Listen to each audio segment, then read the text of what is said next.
I disagree. Of course, I don't disagree with any of you. I don't mean that really. But in the most respectful and sisterly. Yes, as sisters. No. I don't really buy the left religious movement idea. We can make a lefty religious base the way they have a right religious base. And I don't really buy the Democrats need to talk values talk. It's so embarrassing to see Howard Dean try to talk about the Bible. It's like, he gets up there and he's like, I found a lefty Bible story that I can tell and it'll just sound totally natural coming from me. I mean, he doesn't even look natural when he smiles. I mean, I can't speak to the international trends around the issue of fundamentalism and spirituality in public life. I can't speak to that.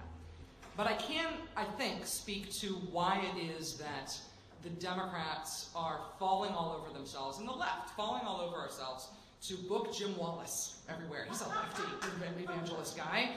And to make Howard Dean talk about the Bible, and to try to find this values language, and to run an anti-abortion Senate candidate in Pennsylvania against man on Dog Santorum, and in Rhode Island. So the reason that I don't think that it works is because of what the right has done with it. The reason that there's so much religion in right-wing politics and Republican politics right now, and therefore because the Republicans are controlling the country in American politics generally, is because they made a decision, a calculated mathematical decision, that they could win with just a small, organized, well-funded base that is their conservative religious base. We can't do that.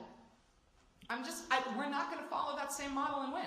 There is never going to be, there isn't an organized part of the left like that the left can graft its politics onto. The unions aren't going to be it. The left-wing super churches aren't there. It's not going to happen. We're never going to have a manic, literally fanatical, left-wing organized base, that organized on their own, that we can graft our politics onto.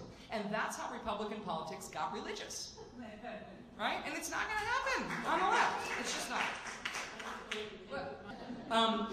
The thing that I think we can do is we can talk about what that albatross has done to them. That's not in the interests of Republicans, not in the interest of middle-class people, not even in the interest of the country, upper-class people and religious people and all the other people they think they've got in their pocket. They have not started screening cargo on American passenger planes. They have not protected the ports. They have not protected our nuclear facilities in this country. They have not protected the chemical facilities in this country. And I don't care who you are. That's scary. That's a cross.